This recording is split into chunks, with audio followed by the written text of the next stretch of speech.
Hello friend, आप सभी का आपके अपने यूट्यूब चैनल सुपर स्टडी 4 में वेलकम है। जैसा कि दोस्तों मैं आज एक नए टॉपिक के साथ आया हूं। तो मेरा टॉपिक आज का क्या है?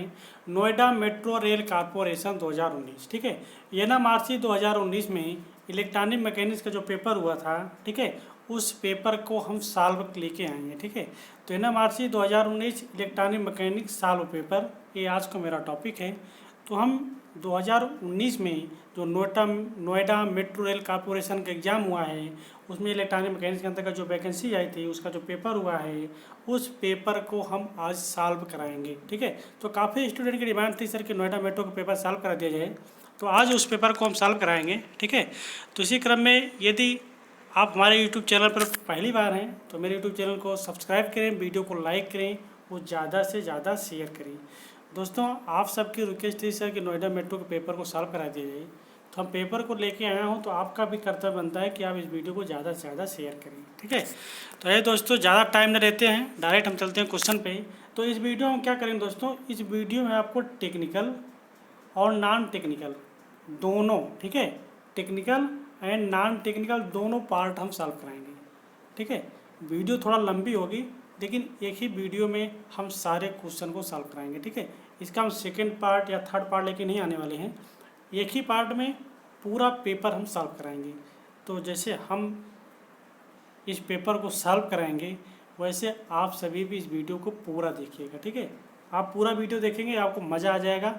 अच्छे से एक एक क्वेश्चन को हम समझाते हुए चलेंगे। ठीक है, आप भी वीडियो को स्किप मत कीजिएगा, अच्छे से देखिएगा और समझते हुए चलिएगा। ठीक है, इसी क्रम में चलते हैं हम क्वेश्चन पे। ठीक है, आइए डायरेक्ट चलते हैं क्वेश्चन पे। दोस्तों, ये वाला पेपर जो था बेसिल यानी 09, पोस्ट कोड जो था इसका यानी 09 था, maintainer electronic mechanics. Maintainer electronic mechanics के लिए पेपर है। इस पेपर को बेसिल ने कंडक्ट कराया था। ठीक है, तो इसी क्रम में देखते हैं। ठीक है, ये देख लीजिए आप टॉपिक में। ठीक है, टॉपिक में क्या है, बेसिल NMRC S19 यानी 09। ठीक है, तो हम पहला हमारा जो चैप्टर का पहला जो है क्वेश्चन है, वो हमारा नॉन टेक से स्टार्ट होगा। ठीक है, तो पहले हम नॉन टेक को सॉल्व कराएंगे, उसके बाद हम आपको टेक्निकल बताएंगे। तो ज़्यादा टाइम नहीं लेते हैं, डायरेक्ट चलते हैं। तो पहला क्वेश्चन हमारा कह रहा है कि where is the SAARC secretary headquarter situated. ठीक है, सार्क सचिवालय मुख्यालय कहाँ स्थित है? सार्क सचिवालय का जो मुख्यालय है आपको बताना है, ढाका में है, न्यू दिल्ली में है, काठमांडू में है या इस्लामाबाद में है। तो हम जानते हैं सार्क का मुख्यालय कहाँ है, सार्क का मुख्यालय है काठमांडू। तो ऑप्शन नंबर 3 इसका सही है। इसी क्रम देखते हैं नेक्स्ट क्वेश्चन। तो नेक्स्ट क्वेश्चन है हमारा, अपने बराबर में बैठी एक महिला की ओर देखते हुए अर्जुन ने कहा, वह मेरी बीबी के पति की बहन है। तो अर्जुन से महिला का किस प्रकार संबंधित है? दोस्तों, क्वेश्चन रीजनिंग का है, ब्लड रिलेशन क्वेश्चन है। ठीक है, इसे आप सॉल्व कर लीजिएगा, मैं आपको पढ़ के सुना देता हूँ। अपने बराबर में बैठी एक महिला की ओर देखते हुए अर्जुन ने कहा, वह मेरी बीबी के पति की बहन है। तो अर्जुन से महिला किस प्रकार संबंधित है? तो इसमें आंसर दिया हुआ सिस्टर का। ठीक है, इसी क्रम देखते हैं नेक्स्ट क्वेश्चन। इस क्वेश्चन को आप सॉल्व कर लीजिएगा वीडियो पॉज करके। इसी क्रम देखते हैं नेक्स्ट क्वेश्चन, वयस्क मनुष्यों में हड्डियों की कुल संख्या होती है, total number of bones in adult human as. ठीक है, जो वयस्क मनुष्य होते हैं उसमें हड्डियों की कुल संख्या कितनी होती है? तो हम जानते हैं कितना होती है, 206 होती है। सिंपल सा क्वेश्चन था। इसी क्रम देखते हैं अगला क्वेश्चन। तो अगला क्वेश्चन हमारा, the coil in A heater is usually made of which among the following. ठीक है, जो कॉइल हीटर में जो कॉइल लगी होती है, ठीक है, वो किसकी बनी होती है, ये आपको बताना है। हीटर की कुंडली निम्नलिखित में से किससे बनी होती है? माइका से या नन ऑफ दीज इनमें से कोई नहीं, या सिरेमिक से या नाइक्रोम से। तो हम जानते हैं किसकी बनी होती है, नाइक्रोम की बनी होती है। तो ऑप्शन नंबर 4 हमारा करेक्ट है। इसी क्रम में देखते हैं अगला क्वेश्चन।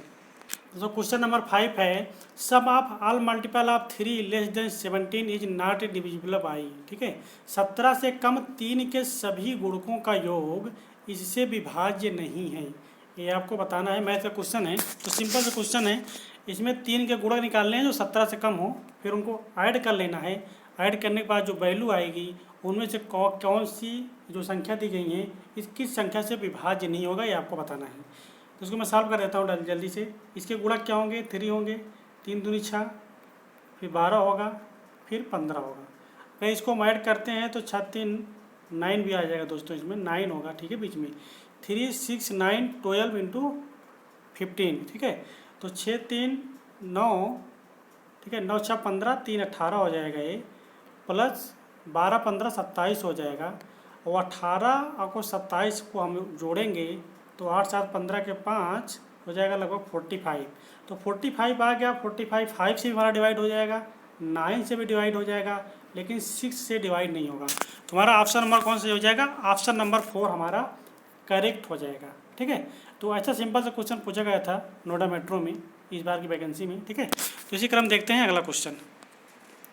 क्वेश्चन नंबर 6 है, what is the sum of the first 11 natural number.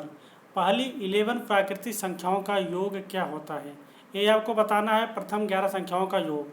तो इसका लगाने के दोस्तों कई तरीके होते हैं, सब किस तरह से लगाते हैं तो नहीं जानता, लेकिन मेरा जो लगाने का तरीका है आंसर निकालने का, मैं आपको बात निकाल के बताता हूँ कैसे निकलता है।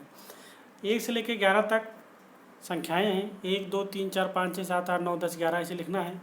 तो पहली संख्या हमारी क्या हो गई? a = 1। इसके बीच का अंतर कितना है? सर्वांतर से बोलते हैं, d = हो जाएगा 2 - 1। इनके बीच का डिफरेंस हमारा 1 आ गया। तो पदों का योगफल का फार्मूला हमारा क्या होता है? पदों के योगफल का फार्मूला हमारा होता है Sn = n/2 × 2a + n - 1 × d। d हमारा सार्वधांतर होता है, n हमारा पदों संख्या है, पदों संख्या कितनी है? 11 दिया हुआ है। तो इसी को रख के हम सॉल्व करते हैं, ठीक है। तो कैसे ज्ञात करेंगे? पदों का योगफल Sn = S11 हो जाएगा, क्योंकि 11 पदों को ज्ञात करना है। तो 11/2 = 2 × a, एक मान हमारा 1 है, क्योंकि पहली संख्या हमारी 1 है, प्लस 11 - 1 इंटू d का मान हमारा 1 है, क्योंकि हमने डिफरेंस निकाला था 1। तो इसको हम सॉल्व करेंगे तो 11/2 इंटू हो जाएगा, ये क्या 2 यहाँ से मिल जाएगा, 11 - 1 10 बचेगा, 10 + 2 जोड़ेंगे 12 हो जाएगा, 2 1 के 2, 2 6 12, तो 11 6 के 66 हो जाएगा, ठीक है। ये तो मेरा ज्ञात करने का लेंदी तरीका रहा होगा, लेकिन जो तरीका जिस टाइम आ जाए दिमाग में वैसे क्वेश्चन को सॉल्व कर लिया जाता है, ठीक है। बाकी और इसे किस तरह सॉल्व किया जाता है कई भी तरीके हैं, लेकिन मेरा जो समझ में आया मुझे पहले मैंने आपको बता दिया, इस तरह ही ज्ञात किया जाता है। तो इसका ऑप्शन कितना हो जाएगा? इसका ऑप्शन नंबर 1 करेक्ट हो जाएगा, 66, ठीक है। इसी क्रम में देखते हैं दोस्तों नेक्स्ट क्वेश्चन। नेक्स्ट क्वेश्चन है हमारा, ठीक है, क्योंकि स्टेटमेंट का है दोस्तों, बस इसमें दिखा देता हूँ आपको, रीजनिंग का क्वेश्चन है, ठीक है। निम्नलिखित कथनों की जांच करें। समा ने शनि से अधिक स्कोर किया, शनि ने सतना से कम स्कोर किया, सतना ने समा से अधिक स्कोर किया, या सदमा ने समा से अधिक लेकिन सतना से कम स्कोर किया। तो सबसे अधिक स्कोर किया दोस्तों, रीजनिंग क्वेश्चन है, ठीक है, सॉल्व हो जाएगा आसानी से। आप इसका स्क्रीनशॉट ले लें और इसका क्वेश्चन आप आसानी से निकाल लीजिएगा इसका आंसर, ठीक है। आंसर में दिखा देता हूँ क्या सही है इसका। इसका आंसर सही है हमारा सतना, ठीक है। इसका आंसर हमारा सतना सही है, आप आसानी से सॉल्व कर लीजिएगा, ठीक है। इसी क्रम देखते हैं नेक्स्ट क्वेश्चन। नेक्स्ट क्वेश्चन में हमारा है, ठीक है, राम अपनी आय को शिक्षा, भोजन और किराया में 1 2 3 रेशियो के अनुपात में खर्च करता है, ठीक है, खर्च करता है। तो उनका खर्च केवल, 1 मिनट, क्वेश्चन बहुत बड़ा है, ठीक है। राम अपनी आय को शिक्षा, भोजन और किराया में 1:2:3 के अनुपात में खर्च करता है, तो उनका खर्च केवल इन तीनों मदों में ही है।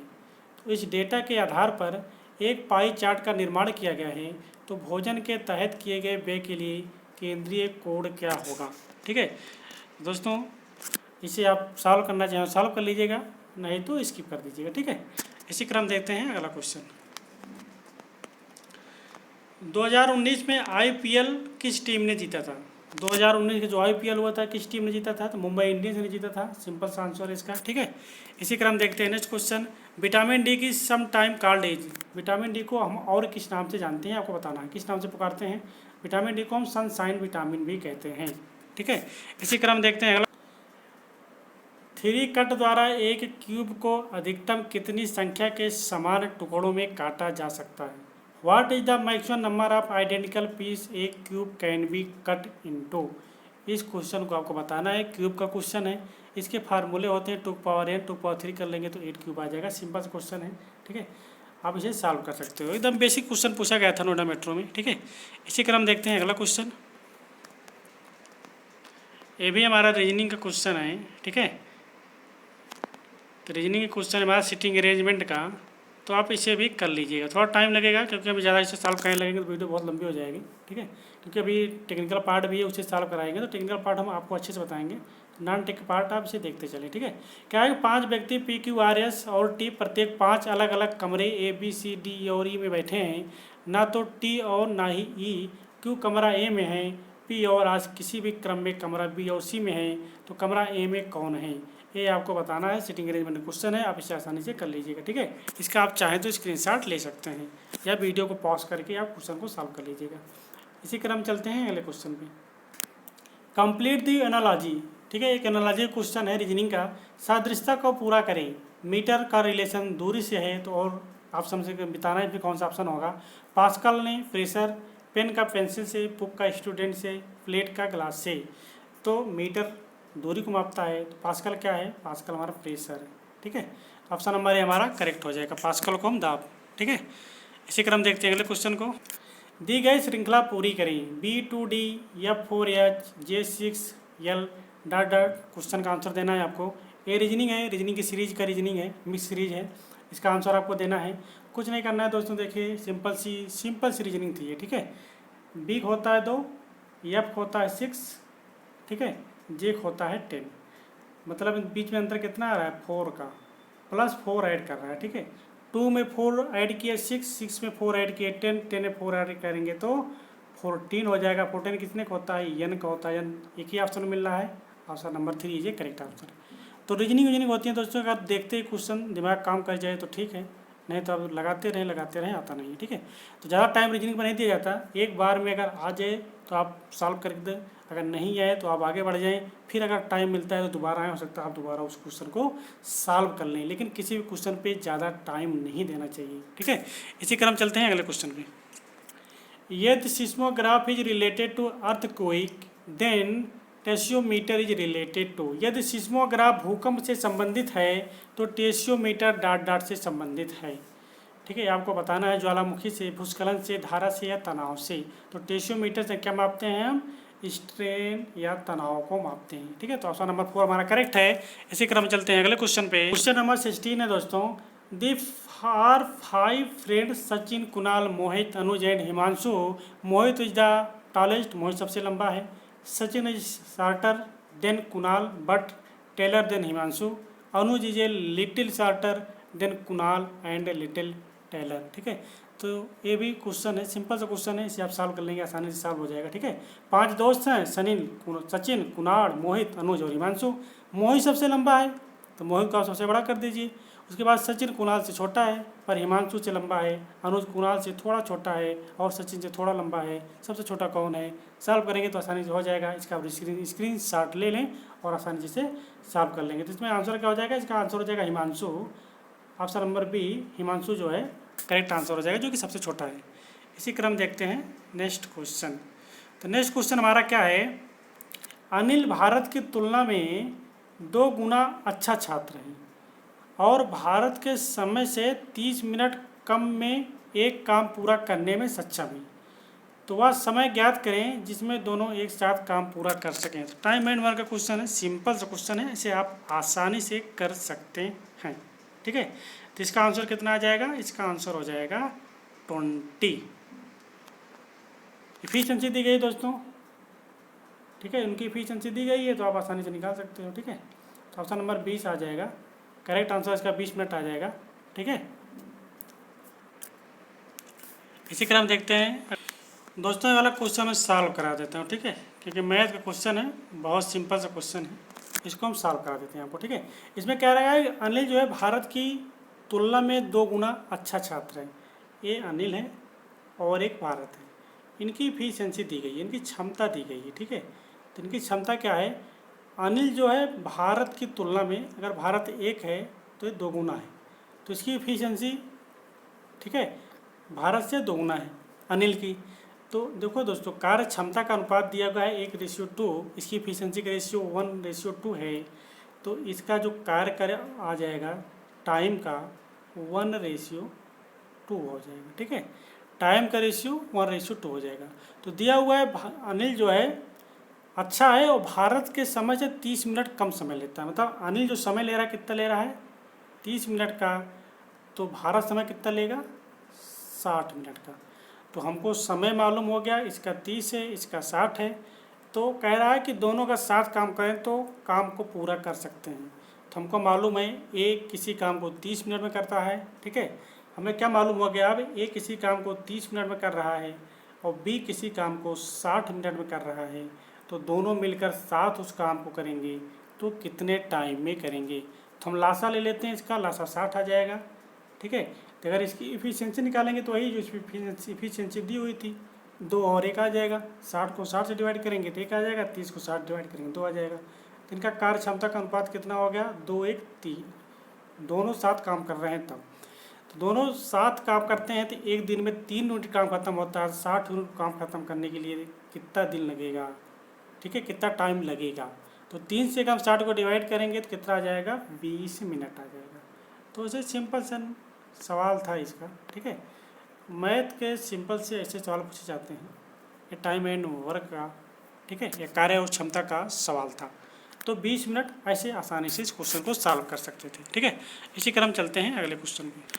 Make a meaningful word by filling the blank given below. दिए गए रिक्त स्थानों को भरकर एक अर्थपूर्ण शब्द बनाएं। सिंपल सा क्वेश्चन है दोस्तों, रीजनिंग का सवाल है। वर्ड दिया गया है SE-R.T,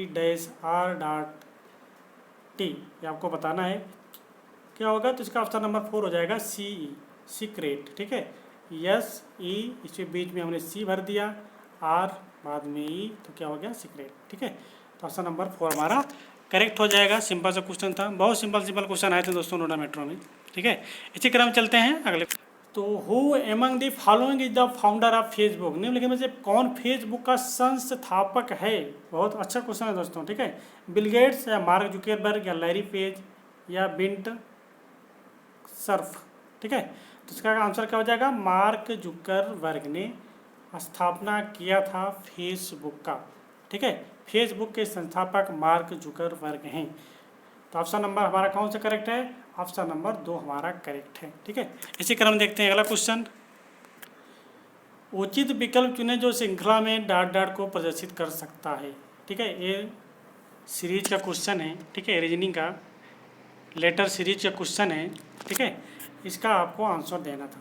तो आप लेटर सीरीज को से आप स्क्रीनशॉट ले लेना और इसको आप आसानी से सॉल्व कर लेना। ठीक है, बहुत सिंपल क्वेश्चन है।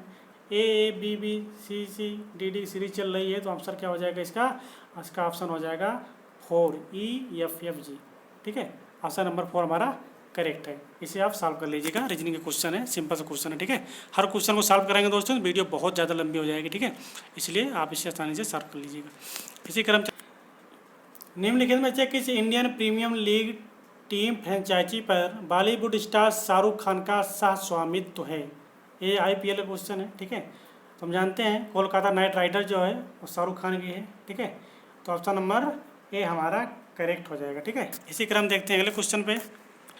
Which of the following word can not be format which of the letter watch word recreation. Recreation word से कौन सा वर्ड को हम नहीं बना सकते, आपको बताना है। नहीं बनाया जा सकता। ठीक है, रिक्रिएशन वर्ड से पहले आप पढ़िए रिक्रिएशन। इसको क्वेश्चन को पढ़ने के करने का सबसे आसान तरीका होता है, इसे आप फास्ट पढ़ें, पढ़ने के बाद ऑप्शन भी पढ़ें। ठीक है, रिक्रिएशन है, आप देख लीजिए, क्रिएट है, रेस्ट है, टीयर है, एक्शन है। ठीक है, लेकिन इसमें क्या है कि रिक्रिएशन, इसमें यस नहीं आ रहा लेकिन रेस्ट में यस आ रहा है। ठीक है, तो ऑप्शन नंबर हो जाएगा हमारा B सही, क्योंकि रेस्ट को हम नहीं बना सकते। ठीक है, तो आप इस क्वेश्चन को पढ़कर आसानी से आंसर ढूंढ सकते हो। रिक्रिएशन, फिर आप देखिए क्रिएट, टीयर, एक्शन। क्रिएशन में एक्शन आएगा ही, टीयर भी आ जाएगा, क्रिएट भी आ जाएगा, लेकिन रेस्ट यस नहीं आएगा। ठीक है, इसी क्रम देखते हैं अगले क्वेश्चन को। निम्न में से कौन सा सीमेंट का मुख्य घटक है। क्ले, मार्बल, राख या लाइम, इसे बोलते हैं चूना। तो हम जानते हैं सीमेंट का मुख्य घटक कौन सा होता है, लाइम होता है। ठीक है, इसी क्रम देखते हैं अगले क्वेश्चन को। एक बच्चा अपना खिलौना पूरब में 3 मीटर चलाता है और फिर दक्षिण की ओर मुड़ जाता है, 3 मीटर चलाता है और फिर से उसे बाएं मोड़ देता है और 1 मीटर चलाता है, तो प्रारंभिक बिंदु से खिलौना कार कितनी दूर है, ये आपको बताना है। डायरेक्शन क्वेश्चन है, ठीक है। सिंपल सा क्वेश्चन है दोस्तों, सॉल्व कर लीजिएगा, नहीं तो हम सॉल्व करा ही देते हैं, ठीक है। देखिए, एक बच्चा खिलौना पूरब में 3 मीटर चलाता है, ठीक है। तो हम पूरब में चलाते हैं 3 मीटर, पूरब में चले, ठीक है। उसके बाद फिर दक्षिण की ओर मोड़कर 3 मीटर चलाता है, हमने साउथ की तरफ ले गया 3 मीटर, ठीक है। उसके बाद कह रहा है फिर उसे बाएं मोड़ देता है, तो हम बाएं मोड़ देते हैं, ठीक है। बाएं मोड़ देते हैं और 1 मीटर चलता है, 1 मीटर चला दिए, ठीक है। तो प्रारंभिक बिंदु से खिलौना कार की दूरी ज्ञात कीजिए। तो यहाँ से यहाँ तक की दूरी हमको बताना है, यहाँ से यहाँ तक की दूरी कितना आएगी, ठीक है। प्रारंभिक बिंदु से खिलौना कार की दूरी कितनी है, यहाँ तक की दूरी हमको ज्ञात करना है, ठीक है। तो इसका ज्ञात करने का आसान सा तरीका है, इसको ऐसे आप पूरा कर लीजिए, ठीक है। जैसे आप इसे पूरा करेंगे तो क्या हो जाएगा, 3 तो ऑलरेडी यहाँ था, नीचे वाला एक यहाँ हो जाएगा 4 हो जाएगा, ये ऑलरेडी इतना थी, ठीक है। 3 1 4, ये मिल गया हमें, इधर 3 मिल गया, 4 और 3 का अगर हम निकालें, ये वाली कड़ की दूरी अगर हम ज्ञात करते हैं तो 3 का स्क्वायर प्लस 4 का स्क्वायर, तो 16 9 25 हो जाएगा, रूट के बाहर आ जाएगा तो 5 मीटर आ जाएगा, ठीक है। कितना आएगा, 5 मीटर आएगा। सिंपल सा क्वेश्चन था, जिसे आप आसानी से लगा सकते थे, ठीक है। इसी क्रम में देखते हैं अगला question. What cases weightless in space craft, अंतरिक्ष यान में भारहीनता किसके कारण होती है। Free fall of the spaceship, यानी अंतरिक्ष यान का मुक्त रूप से चलना, या त्वरक बल का अभाव, या गुरुत्वाकर्षण का अभाव, या जड़ता का अभाव। तो हमें भारहीनता के अनुभव किस कंडीशन में होगा, स्पेस में एब्सेंट ऑफ ग्रेविटी, ठीक है। गुरुत्वाकर्षण के अभाव के कारण हमको स्पेस में हल्का भार अनुभव होता है, ठीक है। ऑप्शन नंबर 3 हमारा करेक्ट है। इसी क्रम देखते हैं, कह रहा है कि एक बगीचे की बीमारी 40 × 60 मीटर है। पार्क को पूरी तरह से कवर करने के लिए 5 × 5 मीटर आकार वाले कितने टाइल्स की आवश्यकता होगी। सिंपल क्वेश्चन है, उसका एरिया निकाल के उसके एरिया से डिवाइड कर देना, जो आएगा वो आंसर हो जाएगा। अब इसे सॉल्व कर लीजिएगा, 96 आंसर आएगा। आप इसका स्क्रीनशॉट ले सकते हैं, आसानी से सॉल्व कर लीजिएगा, ठीक है। इसी क्रम देखते हैं अगला क्वेश्चन।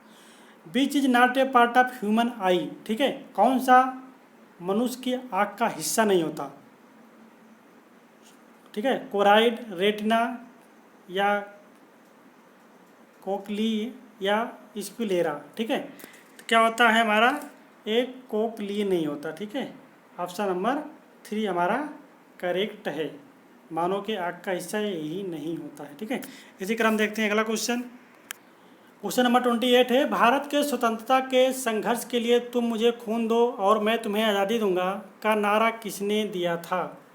सुभाष चंद्र बोस ने, बाल गंगाधर तिलक ने, या चंद्रशेखर आज़ाद ने, या भगत सिंह ने, ठीक है। कौन दिया था, तुम मुझे खून दो मैं तुम्हें आज़ादी दूंगा, ये नारा किसका था, ये नारा सुभाष चंद्र बोस जी का था। तो ऑप्शन नंबर हमारा करेक्ट हो जाएगा, ठीक है। इसी क्रम चलते हैं अगले।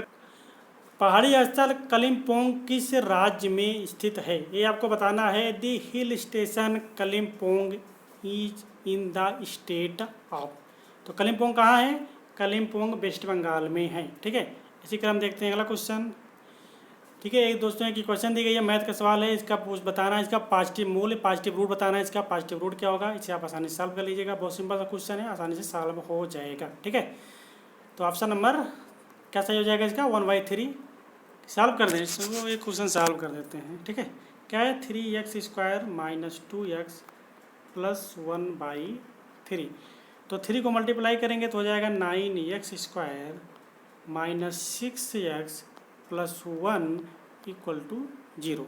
अब आपको ऐसा गुणनखंड ढूंढना है जो गुणा करने पर 9 है, जोड़ने पर 6 है, तो एक ही गुणनखंड है 3 × 3, तो हो जाएगा 9x² - 3x - 3x + 1 = 0। अब इसको हम कॉमन लेंगे, 3x कॉमन लेंगे, 3x अगर कॉमन लिए तो हमको यहाँ क्या बच गया, 3x - 1, 3x - 1, ठीक है। यहाँ पे कॉमन लेंगे क्या, -1, जब -1 कॉमन लेंगे तो यहाँ 3x - 1 बचेगा, ठीक है। इसी क्वेश्चन को ऐसे सॉल्व करेंगे दोस्तों। हमारे पास जगह थोड़ा सा कम होती है, इसीलिए क्वेश्चन को हम थोड़ा कम सॉल्व करने का प्रयास करते हैं। लेकिन जो इसका हमारा सॉल्व करने पर क्या आया, 3x - 1 इंटू 3x - 1, तो 3x - 1 इक्वल टू 0, तो 3x इक्वल टू हो जाएगा 1, x इक्वल टू हो जाएगा 1/3। तो ऐसे ज्ञात कर लेते हैं, सिंपल फैक्टर था, ठीक है, गुणनखंड था, कोई दिक्कत नहीं है। अगर आपको गुणनखंड आता है तो आप आसानी से क्वेश्चन को सॉल्व कर सकते हो, ठीक है। बहुत सिंपल सा क्वेश्चन था। इसी क्रम देखते हैं अगला क्वेश्चन। तो अगला क्वेश्चन हमारा क्या है, which all the following are the, ये चालू हो गई क्या, अब चालू हो गई दोस्तों इंग्लिश, ठीक है। इंग्लिश का सिंपल सा क्वेश्चन है, ठीक है। क्या है कि which all among the following are the vowels, आपको वावेल्स बताना है इसमें कौन सा वावेल्स हैं। तो हम जानते हैं वावेल्स हमारे क्या होते हैं इंग्लिश में, A E I O U, A E I O U, ये हमारे वावेल्स होते हैं। किस ऑप्शन में दिए हैं, A E I O U, option number A में दिया हुआ है, ऑप्शन नंबर ए हमारा करेक्ट है। इसी क्रम देखते हैं अगला क्वेश्चन। अगला क्वेश्चन है हमारा, how many millimetre are there in 1 litre, 1 litre में कितने मिलीमीटर होते हैं, ये आपको बताना है। 1 लीटर में कितने मिलीलीटर, 10⁻³ मतलब 1000, तो ऑप्शन नंबर ये हमारा करेक्ट हो जाएगा, ठीक है। इसी क्रम देखते हैं अगला क्वेश्चन। अगला क्वेश्चन हमारा क्या है, क्वेश्चन नंबर 3 है, fill in the blank with the following appropriate word, proper noun always begin with ... litre. आपको ये प्रॉपर नाउन कौन सा होता है आपको बताना है, कैपिटल, रनिंग, स्मॉल या न्यूमेरिकल। तो जो हमारा कैपिटल है हमारा क्या है, प्रॉपर नाउन है, ठीक है। इसी क्रम देखते हैं अगला क्वेश्चन। तो अगला क्वेश्चन हमारा इंग्लिश का ये क्वेश्चन नंबर 4 कह रहा, fill in the blank with the following appropriate word, the police went ... all of the John's thing but they did not find any guns. इसमें क्या होगा दोस्तों, अंडर होगा, पास्ट होगा, थ्रू होगा, तो क्या हो जाएगा ऑप्शन में थ्रू, ठीक है। तो इंग्लिश क्वेश्चन है, इंग्लिश आपको आती होगी अच्छे तो आप कर सकते हो, ठीक है। इसी क्रम देखते हैं अगला क्वेश्चन, ये भी इंग्लिश का ही है। क्या है, fill in the blank with the following appropriate word, ठीक है। एक एप्रोप्रिएट वर्ड आपको भरना है इसमें, next weekend we hope to ... for a few days, तो इसका ऑप्शन क्या हो जाएगा, गेट अवे, ठीक है। आंसर इसका गेट अवे है दोस्तों। इंग्लिश थोड़ा हमको कम आती है, ठीक है, तो आप इसे कर लीजिएगा। इसी क्रम देखते हैं अगला क्वेश्चन। इंग्लिश आती है दोस्तों, लेकिन इंग्लिश का थोड़ा ग्रामर पोर्शन थोड़ा सा कमजोर है, ठीक है, बाकी इंग्लिश तो आती है। Fill in the blank with the following appropriate word, you can use my car ... tomorrow, ठीक है। क्या होगा, you can use my car ... tomorrow, क्या हो जाएगा दोस्तों इसका आंसर, अनटिल, अनटिल हो जाएगा, ठीक है। इसी क्रम देखते हैं अगला question. Fill in the blank with the following appropriate preposition, आपको प्रीपोजिशन भरना है इसमें, ठीक है। There was no one ... the information desk, जो आंसर होगा आपसे भर लीजिएगा, 8 ऑप्शन में दिया हुआ है, ठीक है। इसी क्रम देखते हैं अगला question. Complete the sentence given in bracket with correct form of tense, tense का क्वेश्चन है, इसको आपको टेंस का जवाब देना है, ठीक है, आप दे लीजिएगा, ठीक है। आंसर देख लीजिए, यूज्ड है इसका आंसर। इसी क्रम में अगला क्वेश्चन है, complete the sentence given in bracket with correct form of tense, ये भी टेंस का क्वेश्चन है, ठीक है। He ... his assignment for the last 2 hours, ठीक है। तो आंसर क्या होगा, आप इसे चूज कर लीजिएगा, हैड बीन कंप्लीटिंग, ठीक है। लास्ट क्वेश्चन है दोस्तों, complete the sentence given in bracket with correct form of tense, ठीक है। तो प्ले है, I play tennis every Sunday morning, ठीक है। इसी क्रम देखते हैं अगला question, complete the sentence from the following given word, ठीक है। The news ... not very good yesterday, तो वाज हो जाएगा, ठीक है। इसी क्रम में अगला क्वेश्चन है, अगला क्वेश्चन क्या है, which of the following is an antonyms of the word protect, कितना क्वेश्चन इंग्लिश का था भाई, अमेंडन, ठीक है। इसी क्रम देखते हैं अगला क्वेश्चन, ये भी फिल इन द ब्लैंक का है। I have worked here ... 3 year, ठीक है। क्या होगा इसमें, फार होगा, क्योंकि ये निश्चित के लिए फार या सिंस के लिए फार कैसे यूज करते हैं, सब रूल है इंग्लिश के, सब भूल गए हैं दोस्तों, आप इसे देख लीजिएगा, ठीक है। इसी क्रम देखते हैं अगला question, fill in the blank with the most appropriate preposition, preposition बनना है, ठीक है। A defect can be caused ... negligence by one of the member of a team, ठीक है। तो क्या होगा, आप भर लीजिएगा, बाई आंसर दिया हुआ है, ठीक है। इसी क्रम देखते हैं अगला question, fill in the blank with the following appropriate conjunction, conjunction का क्वेश्चन है दोस्तों। We have still enjoyed your holiday ... it rained a lot, ठीक है। क्या होगा आप समझ सकते हो, जो होगा उसका आंसर आप कर लीजिएगा, ठीक है। इसी क्रम में देखते हैं दोस्तों, 15 क्वेश्चन इंग्लिश का पूछा था नोएडा मेट्रो में, ठीक है। 15 क्वेश्चन थे इंग्लिश के, सिंपल थे, ठीक है। बाकी जिनको इंग्लिश आती है उनके लिए सिंपल थे, जिनको इंग्लिश आती नहीं उनके लिए टफ थे, ठीक है। जो हमारे तरह थे बिना इंग्लिश वाले उनके लिए टफ थे, और जिनको इंग्लिश आती है उनके लिए सिंपल थे, ठीक है। दोस्तों अब स्टार्ट हो रहा है क्या, टेक्निकल पार्ट। तो मेन फोकस करेंगे अब हम टेक्निकल पे, ठीक है। अब इसे हम अच्छे से पढ़ेंगे, ठीक है। हम आपको एक एक क्वेश्चन अच्छे से समझाते हुए चलेंगे। टेक्निकल का पार्ट क्या क्या है, आ गया मेरा, अब मेरा आ गया है टेक्निकल का पार्ट, ठीक है। तो इस टेक्निकल पार्ट को हम अच्छे से पढ़ेंगे। ये इलेक्ट्रॉनिक मैकेनिक्स से क्वेश्चन है, ठीक है। अब आपको बचेंगे यहाँ से 45 क्वेश्चन। इन 45 क्वेश्चन को हम आपको अच्छे से कराएंगे, ठीक है। तो यदि वीडियो पसंद आई हो दोस्तों तो वीडियो को अभी तक लाइक कीजिएगा, शेयर कीजिएगा, चैनल सब्सक्राइब नहीं किए हैं तो चैनल को सब्सक्राइब कीजिएगा। तो आइए हम जल्दी जल्दी से करते हैं, ठीक है। तो पहला क्वेश्चन हमारा, कौन सी ऑक्टल संख्या बाइनरी संख्या के बराबर है। ये बाइनरी नंबर दी गई, इसको हमको ऑक्टल में चेंज करना है। क्या दिया हुआ है, 10111101, ठीक है। इसको हमें 3 3 की ग्रुपिंग करना है, 3 3 की ग्रुपिंग में हम कर लिए, ठीक है। क्योंकि हमने बताया था कि ऑक्टल क्या होता है कि ऑक्टल को 3 की ग्रुपिंग में हम करते हैं। ये हमारा पहले किसका है, 5 का है, 7 का है, ठीक है। ये 3 का है, ये 3 का है और ये 3 का है, ठीक है। तो 5 हो गया, 7 हो गया, 5 हो गया, तो 5 7 5 हो गया हमारा ये ऑक्टल का नंबर। तो 5 7 5 तो कहीं मिल नहीं रहा, ठीक है। तो कहीं हमने गलती की है दोस्तों, फिर से हम देखते हैं इसकी ग्रुपिंग बनाने में, ठीक है। 4 बार 1 है, हमने 5 बार 1 ले लिया है, इसीलिए गड़बड़ हो गया, ठीक है।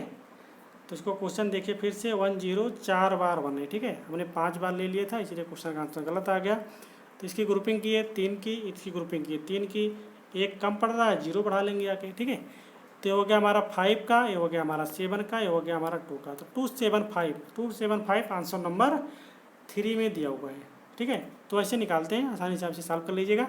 इसी क्रम देखते हैं अगला क्वेश्चन। अगला क्वेश्चन हमारा, which UPS system is better than offline UPS. Offline UPS प्रणाली की अपेक्षा कौन सी यूपीएस प्रणाली बेहतर होती है, ये आपको बताना है, ठीक है। तो कौन सा होता है, जो ऑनलाइन सिस्टम होता है वो सबसे बेस्ट होता है, ऑफलाइन की अपेक्षा ऑनलाइन सिस्टम हमारा सबसे बेस्ट होता है यूपीएस में, ठीक है। तो ऑप्शन नंबर कौन सा करेक्ट है हमारा, ऑप्शन नंबर 3 हमारा करेक्ट है, ठीक है। इसी क्रम देखते हैं अगला question. In half adder what will be the output when the input are A equal to 0 and B equal to 1, ठीक है। तो आपको बताना है कि हाफ हेडर में अगर इनपुट हम ए इक्वल टू 0 दे रहे हैं, बी इक्वल टू 1 दे रहे हैं, तो आउटपुट पर हमको क्या मिलेगा। तो हम हाफ हेडर का सर्किट बना के हम आपको समझा देते हैं। तो हाफ हेडर की सर्किट ऐसे बनती है, यगजार गेट का हम प्रयोग करते हैं, ये हमारी आउटपुट है, ये हमारी 2 इनपुट होती है ए और बी। तो ऐसे हम कैरी देते हैं, कैरी में हम AND गेट का प्रयोग करते हैं ऐसे, ठीक है। 0 और 1, 2 इनपुट दिए हम 0 और 1। तो हम जानते हैं यगजार गेट में क्या होता है, सेम इनपुट का मान 0 होता है और डिफरेंट इनपुट का मान 1 होता है। तो यहाँ इनपुट 0 और 1 है जो कि डिफरेंट है, तो इसका मान हमें 1 मिल जाएगा। और AND गेट में 0 और 1 अगर हम देंगे तो 0 को 1 से मल्टीप्लाई करेंगे तो 0 आ जाएगी हमारी कैरी। तो 1 और 0 ये हमारा आंसर हो जाएगा, जो कि दिया हुआ है sum equal to 1 carry equal to 0 option number 1 में, ठीक है। Sum equal to 1 carry equal to 0, तो हमारा ऑप्शन नंबर 1 करेक्ट हो जाएगा। इसी क्रम देखते हैं अगले। Which diode work in the breakdown region. Breakdown क्षेत्र में कौन सा डायोड कार्य करता है। बहुत ही सिंपल सा क्वेश्चन है, बहुत ही इंपॉर्टेंट क्वेश्चन है, ठीक है। पूछा जाता है एग्जाम में बार बार, ब्रेकडाउन क्षेत्र में कौन सा डायोड कार्य करता है। तो हम जानते हैं ब्रेकडाउन में कार्य करने के लिए विशेषता अविकल्पित किया जाता है जीनर डायोड। तो ऑप्शन नंबर 3 हमारा करेक्ट है, ठीक है। जीनर डायोड को हम ब्रेकडाउन में काम करने के लिए ही डिजाइन करते हैं। इसी क्रम देखते हैं अगले क्वेश्चन को। Which configuration of transistor called emitter follower. Transistor के किस कॉन्फ़िगरेशन को इमीटर फॉलोवर भी कहते हैं। हम जानते हैं इमीटर फॉलोवर किसके कहते हैं, कॉमन कलेक्टर। जो हमारा कॉमन कलेक्टर होता है उसे ही हम इमीटर फॉलोवर कहते हैं। इमीटर फॉलोवर क्या होता है, voltage gain less than 1, current gain greater than 1। Current gain अधिक होती है, वोल्टेज गेन कम होता है, ये होता है हमारा कॉमन कलेक्टर में। इनपुट इम्पीडेंस क्या होता है, input impedance high, output impedance low होता है, ठीक है, कॉमन कलेक्टर के केस में। ऑप्शन नंबर कौन सा सही है हमारा? ऑप्शन नंबर पहला सही हो जाएगा।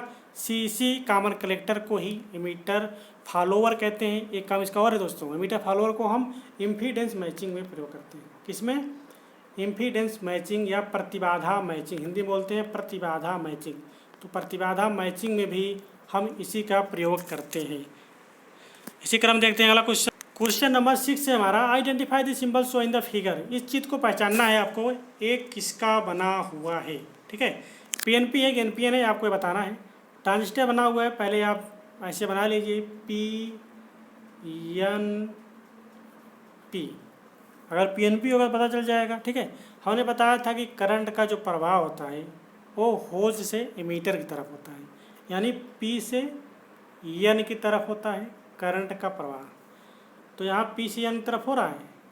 नहीं हो रहा, मतलब हमारा ये पीएनपी ट्रांजिस्टर नहीं है, एन से पी की तरफ जा रही है, तो हमारा पीएनपी ट्रांजिस्टर नहीं हुआ। ठीक है, अब हम क्या करते हैं, अब इसको एन करते हैं। इधर एन लिखा, इधर पी लिखा, इधर एन लिखा।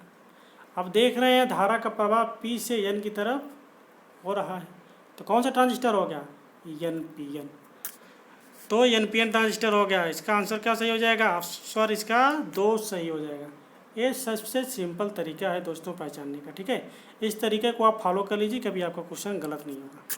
लेकिन इसको याद रखिए, धारा का प्रवाह किससे होता है? पी से एन की तरफ, मतलब होल्स से एमीटर की तरफ करंट का प्रवाह होता है, होल्स टू एमीटर। इस चीज़ को अगर आप याद रखेंगे तो आपका क्वेश्चन कभी गलत नहीं होगा ये वाला। ठीक है, इसी क्रम चलते हैं अगले क्वेश्चन पे। Flip flop are use to store. Flip flop का उपयोग क्या संग्रहित करने के लिए किया जाता है? आपको बताना है। ठीक है, वाटर, बाइनरी इन्फॉर्मेशन, मास या एक्सीलरेशन। ठीक है, मतलब जल या बाइनरी जानकारी या द्रव्यमान या त्वरण। तो फ्लिप फ्लॉप का प्रयोग क्या करते हैं? फ्लिप फ्लॉप का प्रयोग बाइनरी इन्फॉर्मेशन को, ठीक है, बाइनरी इन्फॉर्मेशन को संग्रहित करने के लिए। देखिए दोस्तों, इसकी एक सीरीज होती है। बाइनरी क्या करता है? बाइनरी हमारा एज ए डिजिटल कार्य करता है। ठीक है, और डिजिटल में क्या होता है कि फ्लिप फ्लॉप हमारा क्या करता है? फ्लिप फ्लॉप हमारा 1 बिट स्टोर करता है। देखिए, फ्लिप फ्लॉप हमारा क्या किया? 1 बिट स्टोर किया। तो फ्लिप फ्लॉप से मिलकर हमारा क्या बना होता है? फ्लिप फ्लॉप से मिलकर हमारा रजिस्टर बना होता है। ठीक है, रजिस्टर से मिलकर क्या बना होता है? रजिस्टर से मिलकर हमारी मेमोरी बनी होती है। ठीक है, तो ऐसे एक दूसरे से रिलेशन होता है। ये सब चीज़ें ज़्यादा डीपली हो जाएगा। ठीक है, आप इतना जानिए बस। फ्लिप फ्लॉप के क्वेश्चन बहुत बार पूछता है कि फ्लिप फ्लॉप कितने बिट स्टोर करता है? तो फ्लिप फ्लॉप कितने बिट स्टोर करता है? 1 बिट स्टोर करता है। इस चीज़ को आप जान लीजिए। ठीक है, ये क्वेश्चन बार बार एग्जाम में आता है, बहुत बार पूछता है, फ्लिप फ्लॉप कितने बिट स्टोर करता है? तो फ्लिप फ्लॉप 1 बिट स्टोर करता है। ठीक है, इसी क्रम चलते हैं अगले क्वेश्चन पे। The decimal number used in the decimal system is. दशमलव प्रणाली में प्रयुक्त किए जाने वाले दशमिक अंक हैं। नन ऑफ दीज, इनमें से कोई नहीं। From 1 to 10, from 0 to 10, from 0 to 9। बहुत ही सिंपल क्वेश्चन आए थे दोस्तों नोएडा मेट्रो में। ठीक है, जो भाग्यशाली थे उन्हें नौकरी मिल चुकी है। ठीक है, तो बहुत सिंपल से क्वेश्चन था। क्या था? डेसिमल, हम जानते हैं डेसिमल का बेस कितना होता है? डेसिमल का बेस 10 होता है। जब डेसिमल का बेस 10 होता है तो संख्याएं 0 से स्टार्ट होती हैं, कहाँ तक जाएंगी? 10 से कम, 9। तो कितना संख्या आएगा? 0 से 9। ये तो पूछा डेसिमल का। अगर ऑक्टल से पूछा तो ऑक्टल में पूछता क्या होता? ऑक्टल का बेस 8 होता है, संख्याएं कितना होंगी? 0 से 7। अगर हेक्साडेसिमल का पूछा होता तो क्या होता? हेक्साडेसिमल का बेस कितना होता है? 16 होता है, जिसमें संख्याएं कितना होंगी? 0 to 9 और उसके बाद ए से लेके एफ तक। ये होता है हमारा हेक्साडेसिमल नंबर में संख्याएं। ठीक है, तो ऐसे क्वेश्चन पूछता है सिंपल आईटीआई में। ठीक है, अब इसी क्रम में चलते हैं अगले क्वेश्चन पे। How many output do a half adder have. एक हाफ एडर में कितने आउटपुट हैं? सिंपल सा क्वेश्चन है।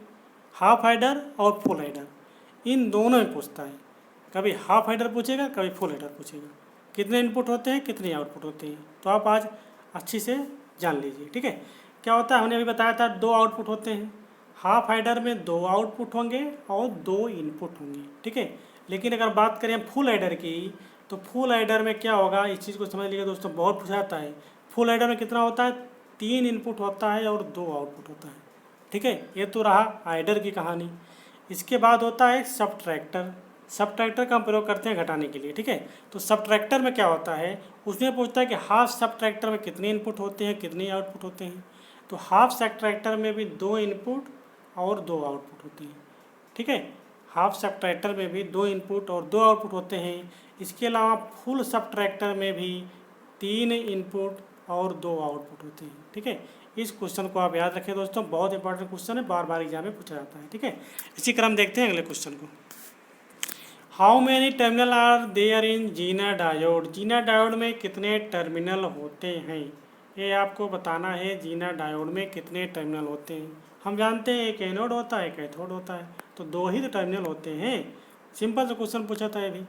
क्या हो जाएगा, इसका ऑप्शन नंबर बी हमारा करेक्ट हो जाएगा। इसी क्रम देखते हैं अगला question. The process of converting AC to DC is known as. AC को DC में परिवर्तन करने की विधि को जाना जाता है। कैसे जानते हैं हम, किस नाम से जानते हैं। हम जानते हैं अगर AC को DC में कन्वर्ट करना है तो किसका प्रयोग करते हैं, रेक्टिफायर का, जो कि हमारा होता है full wave rectifier, half wave rectifier, bridge rectifier. उसका कार्य ही यही होता है AC को DC में कन्वर्ट करना, ठीक है। तो आप सब एक कमेंट सेक्शन में हमको आंसर बताएंगे कि हाफ वेव रेक्टिफायर की इफ़िशियंसी कितना होती है, हाफ वेव रेक्टिफायर की दक्षता कितना होती है। आप हमें कमेंट में इसका आंसर बताएंगे, ठीक है। इसी क्रम देखते हैं अगला question. The application of NOR gate is. NOR gate का अनुप्रयोग होता है none of these, bistable multivibrator या मोनोस्टेबल मल्टीवाइब्रेटर या स्टेबल मल्टीवाइब्रेटर। तो नार गेट का प्रयोग कहाँ करते हैं, स्टेबल मल्टीवाइब्रेटर में। ये क्वेश्चन थोड़ा सा कह सकते थोड़ा सा टफ था, ठीक है। ये ITA लेवल का क्वेश्चन नहीं था। तो नार गेट का प्रयोग कहाँ करते हैं, स्टेबल मल्टीवाइब्रेटर में करते हैं, ठीक है। इसी क्रम देखते हैं अगला question. The capacity of UPS is measured in. UPS की क्षमता को मापा जाता है। UPS का फुल फॉर्म क्या होता है, अनइंटरप्टेड पावर सप्लाई। तो इसकी क्षमता को हम कैसे मापते हैं, आज ये बैटरी तो होता है, तो बैटरी क्षमता एम्पियर आवर मापते हैं, तो इसकी क्षमता एम्पियर आवर मापेंगे, ठीक है।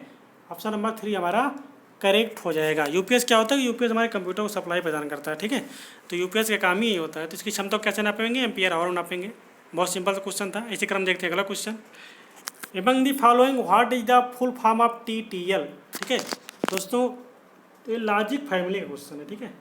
ये लॉजिक फैमिली का TTL का फुल फॉर्म पूछा है, ठीक है। TTL फुल फॉर्म क्या था, ट्रांजिस्टर लॉजिक होता है, ठीक है। ट्रांजिस्टर लॉजिक होता है। सिंपल सा क्वेश्चन था, जो लॉजिक फैमिली पढ़े हुए बहुत आसान होता है।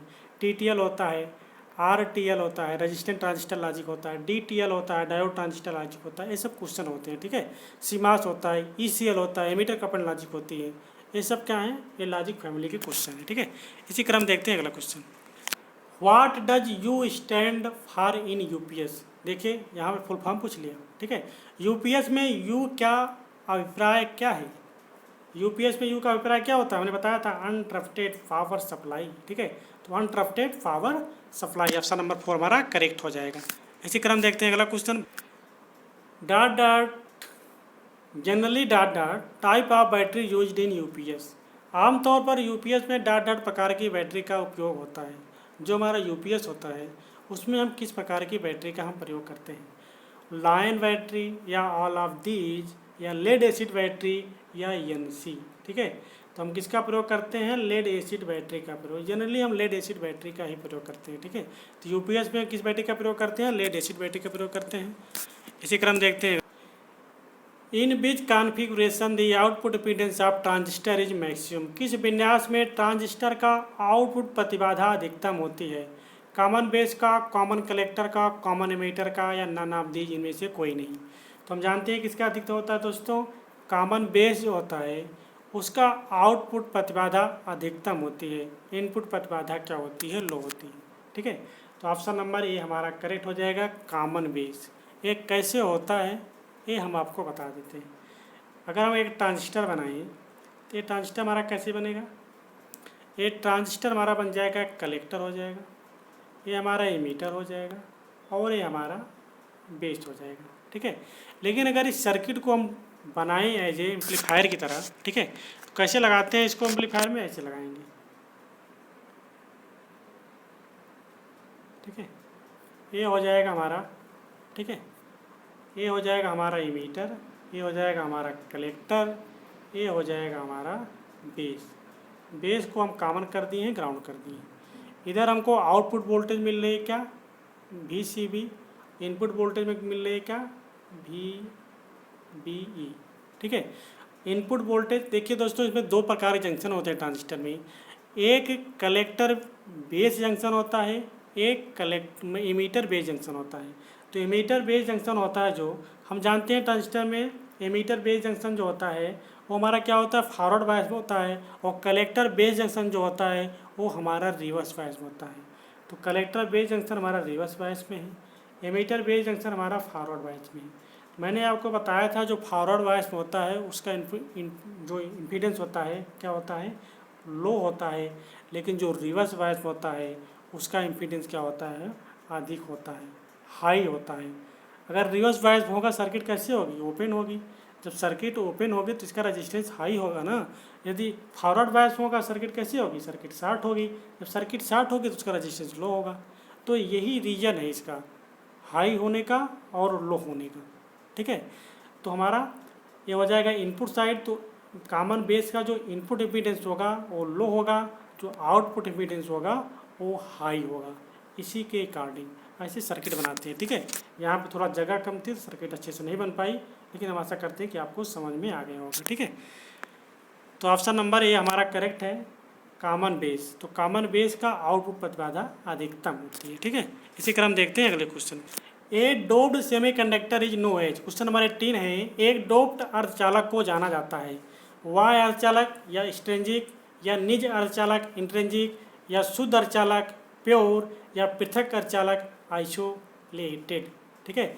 अगर हम डोपिंग करेंगे, ठीक है, सेमीकंडक्टर में अगर हम डोपिंग करते हैं तो डोप्ड सेमीकंडक्टर हो जाता है। जो डोप्ड सेमीकंडक्टर होता है वो एक्सट्रिंसिक सेमीकंडक्टर होता है। जब तक हम उसमें डोपिंग नहीं करते हैं तब तक वो इंट्रिंसिक सेमीकंडक्टर होता है, जिससे हम प्योर सेमीकंडक्टर कहते हैं। ठीक है। ऑप्शन नंबर ए हमारा करेक्ट है। इसी क्रम देखते हैं अगला। फ्लिप फ्लॉप का नाम बताइए जिसमें एकल इनपुट होता है। ऐसा कौन सा फ्लिप फ्लॉप है जिसमें ओनली हम वन इनपुट का प्रयोग करते हैं। ऐसा कौन सा फ्लिप फ्लॉप है जिसमें हम ओनली वन इनपुट का प्रयोग करते हैं। कौन सा फ्लिप फ्लॉप होता है, वो डी टाइप का फ्लिप फ्लॉप होता है। ठीक है। ऐसे हमारा फ्लिप फ्लॉप बनता है। तो हमारा डी टाइप फ्लिप फ्लॉप होता है जिसमें ओनली हम वन इनपुट का प्रयोग करते हैं। इसी क्रम देखते हैं अगला कुछ। कह रहा है को what is the base of hexadecimal number. Hexadecimal number का आधार क्या है, ये आपको बेस बताना था। सिंपल सा मैंने बताया था अभी। हेक्साडेसिमल का आधार कितना होता है, 16 होता है। इसी आधार को कभी भी दोस्तों रेडिक्स बोलते हैं। कभी कंफ्यूज मत होना, टर्मिनोलॉजी है। ठीक है। क्या होता है, रेडिक्स। तो रेडिक्स भी मतलब बेस ही होता है। ठीक है। तो किसका बेस कितना हो जाएगा, 16 हो जाएगा। इसी क्रम देखते हैं अगला। जीना डायोड का उपयोग डॉट डॉट के रूप में किया जाता है, फोल्डर के रूप में, रेक्टिफायर के रूप में, एम्पलीफायर के रूप में या रेगुलेटर के रूप में। अगर हमने इलेक्ट्रॉनिक्स पढ़ाया है तो एक क्वेश्चन आपको मैंने ज़रूर कराया होगा, क्योंकि ये क्वेश्चन बहुत बार आता है। तो जीना डायोड का प्रयोग कहाँ करते हैं, रेगुलेटर में करते हैं। सिंपल सा क्वेश्चन है, बहुत बार बताया हमने, हर बार एग्जाम में भी आता है। तो जीना डायोड का प्रयोग कहाँ करते हैं, रेगुलेटर में करते हैं। इस क्वेश्चन को आप रट लीजिए, वेरी वेरी इंपॉर्टेंट किसी चीज़ में रख लीजिए। ठीक है।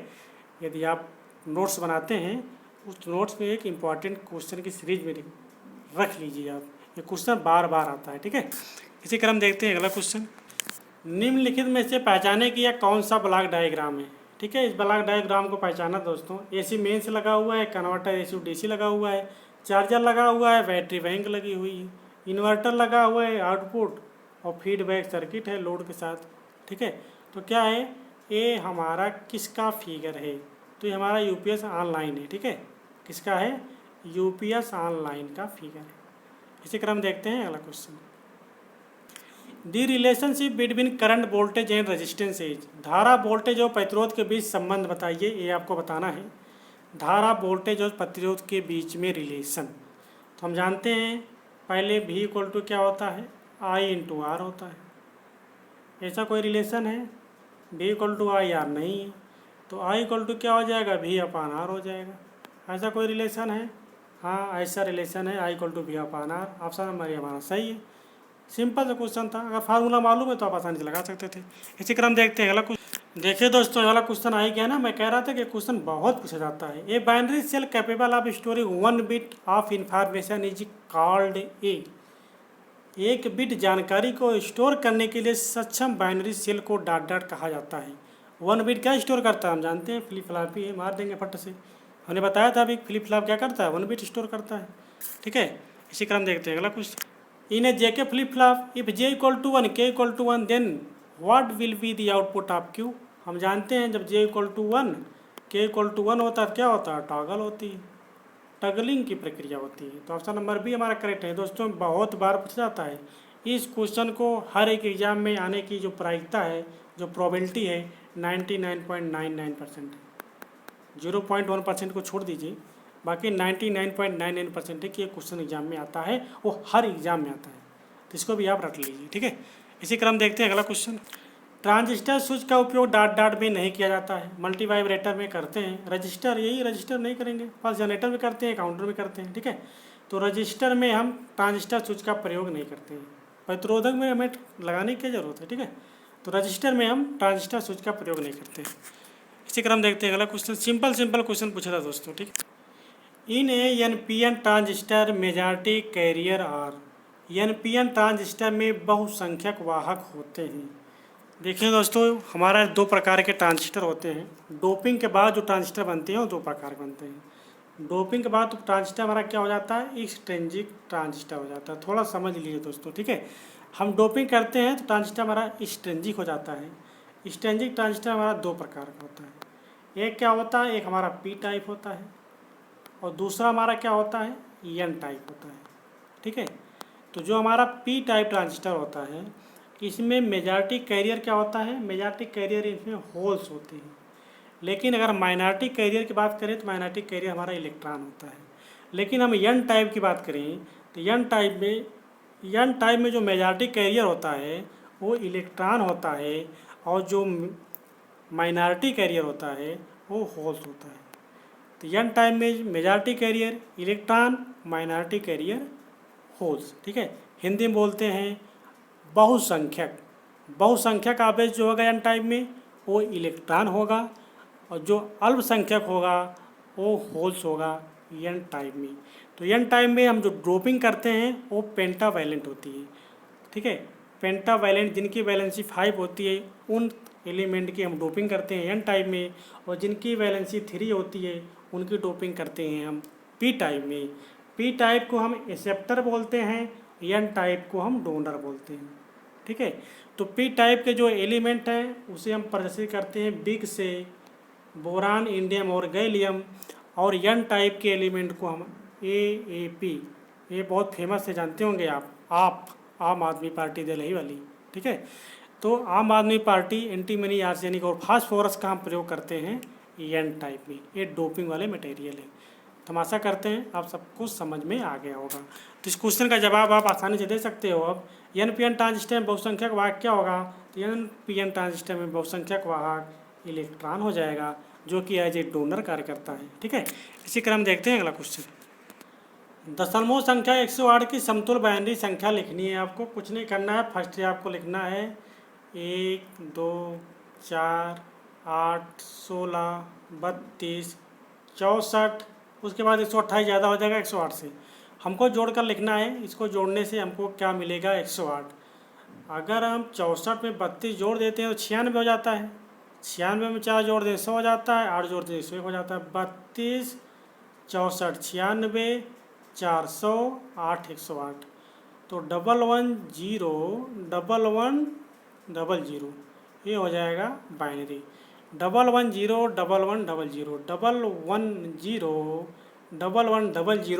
ये ऑप्शन नंबर सी में हमको मिल रहा है, जो कि यही हमारा करेक्ट हो जाएगा। सेकंडों का सवाल था। ठीक है, इसी क्रम देखते हैं अगला क्वेश्चन। किस चित्र में लॉजिक गेट का प्रतीक दर्शाया गया है। ये जो चित्र दिया हुआ है इस फिगर में एक लॉजिक गेट दिया हुआ है, कौन सा लॉजिक गेट है आपको बताना है। ठीक है, जल्दी आप बताएं कमेंट में, हम वेट कर रहे हैं आपका।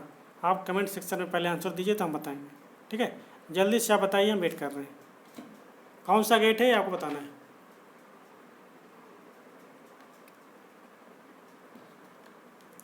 दोस्तों ओनली आपके पास 3 सेकंड है, जल्दी आप टाइप करिए। आप टाइप करके बताएं कौन सा गेट है। ठीक है, हमने काफ़ी क्वेश्चन सॉल्व करा दिया, क्वेश्चन अभी सॉल्व करिए। इसको बताना है आपको कौन सा गेट है। जल्दी से बताएं, वेट कर रहा हूँ आपको 2 सेकंड के लिए।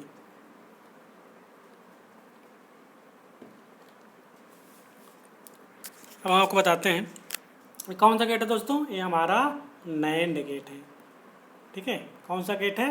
नैंड गेट है। एंड लगा हुआ है, सामने नाट लगा हुआ है, तो एंड नाट क्या हो जाता है? नैंड। तो ऑप्शन नंबर कौन सा हो जाएगा हमारा? ऑप्शन नंबर 4 हमारा सही हो जाएगा, ठीक है। इसी क्रम देखते हैं अगला question. Inverter is an electronic circuit that convert low voltage DC into dot dot voltage AC power. Inverter एक इलेक्ट्रॉनिक परिपथ है जो निम्न वोल्टेज डीसी को डॉट डॉट वोल्टेज एसी में परिवर्तित करता है। मीडियम, लो, इक्वल या हाई। तो क्या हो जाएगा हमारा? हाई हो जाएगा, ठीक है। डीसी हमारी लो वोल्टेज होती है, जो डीसी को एसी में चेंज करेगा तो हाई वोल्टेज हो जाएगी। तो ऑप्शन नंबर हमारा 4 करेक्ट हो जाएगा, ठीक है। ऑप्शन नंबर 4 हमारा सही है। इसी क्रम देखते हैं अगला question. Among the following what is the full form of C MOS ICs, ठीक है। सी मास का आपको फुल फॉर्म बताना है आपको। सी मास का फुल फॉर्म क्या होता है? तो कॉम्प्लीमेंट्री ऑक्साइड सेमीकंडक्टर। कहाँ दिया हुआ है देख लेते हैं। Complementary metal oxide semiconductor, complementary metal oxide semiconductor. ये option number complementary metal oxide semiconductor option number 3 में दिया हुआ है, ठीक है। Metal oxide semiconductor option number 3 में दिया हुआ, ठीक है। तो ऑप्शन नंबर 3 हमारा करेक्ट हो जाएगा। इसी क्रम देखते हैं। नैंड गेट के लिए निम्न में से कौन सी राशि प्रयोग की जाती है? दोस्तों बहुत इंपॉर्टेंट क्वेश्चन है, इस क्वेश्चन को आप रट लें, ठीक है। नैंड गेट में कौन सी होती है? IC 7400 होती है, ठीक है। कौन सी होती है? IC 7400 होती है। तो ऑप्शन नंबर 4 में दिया हुआ, ठीक है। IC 7400। एक क्वेश्चन बहुत बार आता है, DMRC में क्वेश्चन पूछा गया था, ठीक है। ये वाला क्वेश्चन DMRC में पूछा गया था, इस क्वेश्चन को आप रट लें। इसी क्रम देखते हैं अगला question. Which of the following is a type of fixed value resistor. निम्नलिखित में कौन सा एक स्थिर मान प्रतिरोधक है? Carbon composition resistor, wire wound resistor, film resistor, all of these. इन सभी के रजिस्टर क्या होते हैं? फिक्स होते हैं, ठीक है। ऑल ऑफ दीज हो जाएगा। इसी क्रम देखते हैं अगला। Which of the following is a type of loss the occur in transformer. Transformer में होने वाले ह्रास का एक प्रकार होता है iron loss, both iron and copper loss, air loss या कॉपर लॉस, ठीक है। देखिए दोस्तों, हमने लॉस का क्वेश्चन मैंने इसके पहले भी मैं यूपी आर्मी की वीडियो चला रहा हूँ सीरीज, तो उसमें मैंने लॉस के क्वेश्चन कराए थे। देखिए यहाँ पे भी देखिए क्वेश्चन मिला हुआ ट्रांसफार्मर लॉस का। मैंने बताया था ट्रांसफार्मर में 2 प्रकार लॉस पाई जाती हैं, कॉपर लॉस और आयरन लॉस। तो बोथ हो जाएगा आयरन एंड कॉपर लॉस, ठीक है। ऑप्शन नंबर 2 हमारा करेक्ट हो जाएगा। इसी क्रम चलते हैं। Which of the following part of UPS convert AC power into DC power. UPS में वह भाग जो एसी पावर को डीसी पावर में परिवर्तित करता है, निम्न में से कौन सा है? रेक्टिफायर, कन्वर्टर, स्टैटिक स्विच या इन्वर्टर। तो क्या होता है दोस्तों? रेक्टिफायर होता है हमारा जो एसी को डीसी में चेंज करता है। रेक्टिफायर का काम ही होता है AC टू DC। तो ऑप्शन नंबर हमारा कौन सा करेक्ट हो जाएगा? ऑप्शन नंबर हमारा पहला करेक्ट हो जाएगा, जो कि रेक्टिफायर दिया हुआ है। इसी क्रम देखते हैं अगला question. Which of the following transformer is use to transfer low voltage to high voltage. निम्न वोल्टेज को उच्च वोल्टेज में स्थानांतरित करने के लिए निम्न में से कौन सा ट्रांसफार्मर प्रयोग किया जाता है? Voltage transformer, step up transformer, step down transformer या ऑटो ट्रांसफार्मर। तो निम्न वोल्टेज को उच्च वोल्टेज में स्थानांतरित करने के लिए क्या प्रयोग करते हैं हम? Step up transformer. और अप वोल्टेज को लो वोल्टेज करने के लिए स्टेप डाउन हम प्रयोग करते हैं, ठीक है। तो यहाँ हमको क्या पूछा है? निम्न से हाई मतलब उच्च वोल्टेज में, तो हमें क्या प्रयोग करना पड़ेगा? स्टेप अप ट्रांसफार्मर, जो कि दिया हुआ है हमें ऑप्शन नंबर 2 में। इसी क्रम देखते हैं अगला question. Which of the following is not a type of logic gate. निम्न में से कौन सा लॉजिक गेट का एक प्रकार नहीं है? NOR gate, OR gate, OM gate या नैंड गेट। हम जानते हैं आर गेट होता है, नार गेट होता है, नैंड गेट होता है, लेकिन OM गेट नहीं होता, ठीक है। एकदम सिंपल सा क्वेश्चन पूछा था उसमें। देखिए ऑप्शन नंबर 3 हमारा यही नहीं होगा। इसी क्रम देखते हैं अगला क्वेश्चन। निम्न में से कौन सा लॉजिक गेट दोनों इनपुट उच्च होने पर 0 आउटपुट देता है? नार गेट या जार गेट, नैंड गेट या AND गेट। ऐसा कौन सा गेट है जिसकी दोनों इनपुट हाई है और आउटपुट हमको 0 देता है? कौन सा होता है? वो नैंड गेट होता है। कैसे होता है उसको हम देख लेते हैं। नैंड गेट का सिंबल हमारा कैसे होता है? ऐसे होता है। अगर दोनों इनपुट हम हाई कर दिए 1 1 1 और 1 का इंटू आया 1, लेकिन आगे नॉट गेट लगा हुआ है तो इन्वर्ट कर देगा 0 हो जाएगा। तो दोनों इनपुट हाई होने के बाद हमको आउटपुट मिलती है 0, कौन सा होता है? नैंड गेट होता है, ठीक है। इसी क्रम देखते हैं अगला question. Which of the following terminal is not related to MOSFET. निम्नलिखित में कौन सा टर्मिनल मॉसफेट से संबंधित नहीं है? Source, gate, drain, base. Base हमारा किस में होता है? बेस हमारा ट्रांजिस्टर में होता है, ना कि मॉसफेट में। मॉसफेट हमारा क्या होता है? सोर्स, गेट एंड ड्रेन, ठीक है। तो ऑप्शन नंबर बी हमारा करेक्ट हो जाएगा। बेस नहीं होता, बेस होता है ट्रांजिस्टर में। इसी क्रम देखते हैं अगला question. Current carrying in the PNP transistor are. PNP transistor में धारावाहक होते हैं, आयन होता है, इलेक्ट्रॉन होता है, अलाब्दीज होता है, होल्स होता है। तो पीएनपी ट्रांजिस्टर में क्या होगा दोस्तों, इसके जो धारावाहक होंगे होल्स होंगे, ठीक है, क्योंकि इसमें मेजॉरिटी कैरियर क्या होगा, होल्स की होगी पीएनपी ट्रांजिस्टर में। तो इसमें जो धारावाहक होगा हमारा होल्स होगा, ठीक है। इसी क्रम देखते हैं अगला question. The formula for Ohm's law is. Ohm's law के लिए कौन सा फार्मूला सही है ये आपको बताना है। हम जानते हैं ओम्स लॉ क्या होता है, V=IR होता है। ये कहीं दिया हुआ है, नहीं दिया हुआ है। R क्या होता है, V/I होता है। ये दिया हुआ है, हाँ ये दिया हुआ है, ऑप्शन नंबर फर्स्ट में दिया हुआ है, ये हमारा करेक्ट हो जाएगा। ओम्स लॉ क्या होता है, I/V होता है। ये होता है हमारा ओम्स लॉ, ठीक है। क्या होता है ओम्स लॉ, I/V होता है। तो I क्या हो जाता है, VR हो जाता है। ये हमारा क्या है, ओम्स लॉ, ठीक है। I=VR नहीं होता है दोस्तों, V=IR होता है, ठीक है। क्या होता है कि I/V होता है, तो I हमारा क्या हो जाता है, V/R हो जाता है, या V क्या हो जाता है, IR हो जाता है। ये हमारा ओम्स लॉ है, ठीक है। इसी का हम देखते हैं अगला question. The decimal equivalent of binary number. एक बाइनरी नंबर दिया हुआ है, इसका आपको बताना है इसका डेसिमल क्या होगा, ठीक है। दोस्तों यदि आपको मेरी वीडियो पसंद आ रही है, वीडियो को लाइक करें, शेयर करें। इस चैनल को सब्सक्राइब नहीं किए अभी तक, चैनल को सब्सक्राइब जरूर करें, ठीक है। क्या है, एक बाइनरी नंबर दिया हुआ है 11010। ये आपको बताना है, हमें इसका क्या है, निकालना है, डेसिमल निकालना है। क्या करेंगे, 1 2 4 8 16, जो 1 है उसको जोड़ लेंगे, बाकी हम छोड़ देंगे। तो 16 8 24 हो जाएगा, 24 2 26 हो जाएगा। 26 कहीं दिया हुआ है, ऑप्शन नंबर 3 में दिया हुआ है, ठीक है। मतलब देखो दोस्तों सिंपल सा है, बहुत फास्ट नहीं बता रहा हूँ, एकदम सिंपल बताता हूँ फिर से, ठीक है। 11010 ऐसे आपको लिखना है। अब इसको कन्वर्ट करना है डेसिमल में, तो हम क्या करेंगे, 2^0, 2^1, 2^2, 2^3, 2^4 ऐसे करते हैं। ऐसे हमको करने की ज़रूरत नहीं, ठीक है। क्या करेंगे, फिर से हम ऐसे लिखते हैं, ठीक है। क्या करने, हम जानते हैं 2^0 हमारा कितना होता है, 1 होता है। तो 1 होता है, उसके बाद 2 होता है, फिर 4 होता है, फिर 8 होता है, फिर 16 होता है। अब क्या करेंगे, जो 1 वाली पोजीशन है उसको हम जोड़ लेंगे बाकी जीरो, क्योंकि जीरो में अगर इसका मल्टीप्लाई करेंगे 0 हो जाएगा, इसका मल्टीप्लाई करेंगे 0 ही हो जाएगा। तो जो 1 है उन्हीं को हम ऐड करते हैं, बाकी सबको छोड़ देते हैं। तो 16 8 24 होगा, 2 जोड़ देंगे 26 हो जाएगा। तो ऑप्शन नंबर 3 हमारा करेक्ट हो जाएगा। इसी क्रम देखते हैं अगला question. The number of NOR gates required to construct a basic RS flip flop is. एक मौलिक RS फ्लिप फ्लॉप के निर्माण के लिए आवश्यक नार गेटों की संख्या ... होती है। कितने नार गेट प्रयोग होते हैं, अगर हमको फ्लिप फ्लॉप बनाने हैं तो 2 नार गेट का प्रयोग होते हैं, ठीक है। ये होता है हमारा नार गेट, ऐसे नार गेट का हम प्रयोग करते हैं, ठीक है। अगर फ्लिप फ्लॉप बनाना है तो ऐसे हमारा ये होता है हमारा फ्लिप फ्लॉप, ये लैच होता है, ठीक है, ऐसे बनता है हमारा। तो इसी क्रम देखते हैं दोस्तों अगला क्वेश्चन। कह रहा है कि calculate the resistance resultant resistance if the 3 resistance of 1 ohm 1 ohm and 1 ohm is the connected in parallel order. तो परिणामी प्रतिरोध की गणना कीजिए, यदि 1 ओम 1 ओम 1 ओम के 3 प्रतिरोध समांतर क्रम में जुड़े हैं तो क्या होगा, ठीक है। ये वाला क्वेश्चन इसमें दोस्तों गलत दिया गया था, ठीक है, आंसर इसका गलत दिया था। क्या होगा कि अगर 3 रेजिस्टेंस हमारा पैरेलल में है, वो भी 1 ओम के हैं, तो क्या होगा, हम जानते हैं कि टोटल रेजिस्टेंस वो करता है जो एक रेजिस्टेंस की वैल्यू अपान रेजिस्टेंस संख्या, तो 1/3, तो 1/3 होगा, जो कि 1/3 किसी ऑप्शन में दिया नहीं, ठीक है। 1/3 किसी ऑप्शन में दिया नहीं है, तो इसलिए क्वेश्चन गलत था। बाद में से नोएडा मेट्रो ने गलत भी घोषित किया था, ठीक है। तो 1/3 आंसर इसका होगा, जो कि किसी भी ऑप्शन में नहीं दिया था। तो इसी का हम देखते हैं अगला क्वेश्चन।